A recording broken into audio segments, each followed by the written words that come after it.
Okay, so behind me on the screen, we have two rhythms. All right, so we're going to talk about how to count these rhythms today. Let's fix this camera here. All right, so here we have two rhythms. I have a rhythm up here, all right, and a rhythm down here. So the first thing we're going to look at is our time signature. Right now, the time signature is this series of two numbers here at the beginning, right? So it has a top number and a bottom number. So the way we name our time signature, right? I read the top number 4, then the bottom 4. So I have 4, 4 time. What the top number tells me is I'm going to have 4 beats in each measure. Okay, so measure is shown by these bar lines. Right? That's what's going to tell me when one measure ends. So if I count this rhythm, right, there should be 4 beats before I start a new measure. So let's go about doing this. If I look at the first note here, we see that we have a half note. Now a half note, as you might recall, takes up 2 beats worth of time. Okay, so I'm going to give it beat 1, right? I'm always going to start counting each measure at beat 1. So 1, but I need another beat. So it's going to take up all of beat 1 and all of beat 2. Okay, so we've used up beats 1 and 2, but I need 4 in the measure to have a complete measure. So let's keep going. My next note is what type of note? Well, if we think about it, it's got a stem. It's filled in the note head, so that makes it a quarter note. All right, now a quarter note takes up 1 beat. Okay, so if I were to write in the counts under that one, I've already used beats 1 and 2, so I can't use those. So what comes after 2? 3. So I move on to beat 3. That's going to take up all of beat 3. Now I look at my next note, which is also a quarter note. Okay, and it also needs a beat. So I've used up beats 1, 2, and 3, which leaves me only one option left, beat 4. Okay, so that would be beat 4. So my half note took up beats 1 and 2, right? Got 2 beats. Each quarter note takes up 1 beat, 3, 4.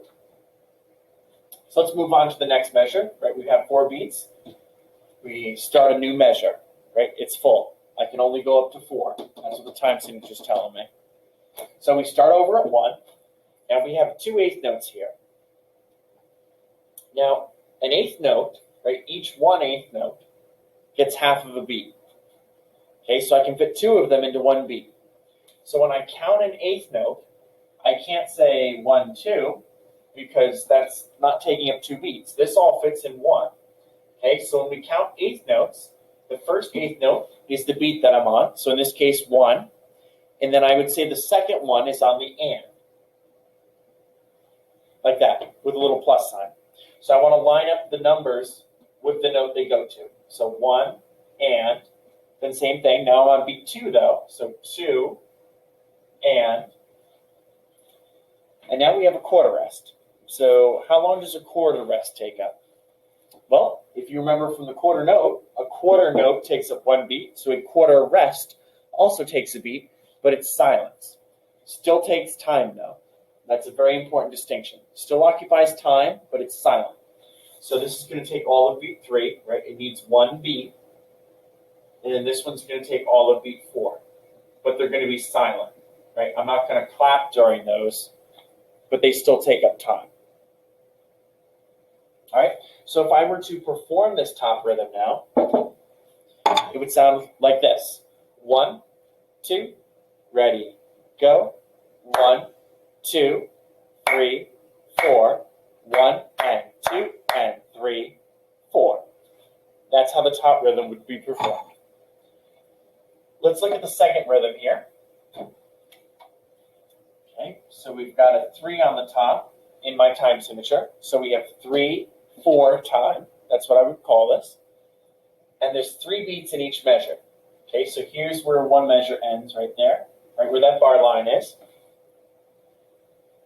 Okay, so let's go about counting this one. So we have 16th notes to start, right? I can tell they're 16th notes because there's 2 beams going across them, not 1, like in an eighth note, right? I have 2 here. Now, when we count a 16th note, I can fit 4 notes into one beat. Okay, so I can't go 1, 2, 3, 4, right? Each one of those don't take up a beat. So we use syllables to represent what we call subdivisions, right? Smaller parts of a beat when counting. So my first one would be 1, right? Because I'm starting on beat 1. My second 16th note would be an E. My third one would be an and. Okay? And the fourth one would be an Okay? Then my quarter note would be on beat 2.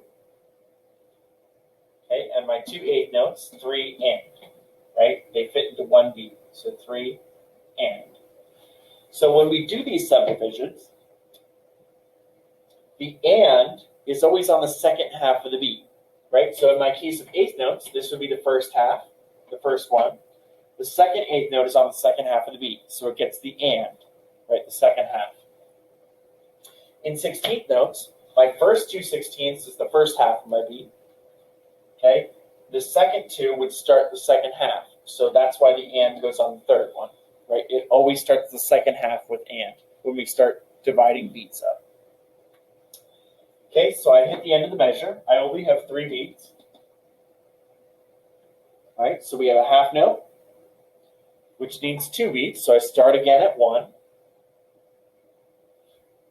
Okay, but I don't stop there because it needs 2 beats. So it also gets beat 2. All right, and then my 8th notes, 3 and. Okay, so if I were to perform that second rhythm, it would sound like this. 1, 2, ready, go. 1 and a 2, 3 and 1, 2, 3 and. Okay, here it is one more time. 1, 2, ready and go. 1 and a 2, 3 and 1, 2, 3 and. Okay, and that's the basics of writing in the counts for rhythm.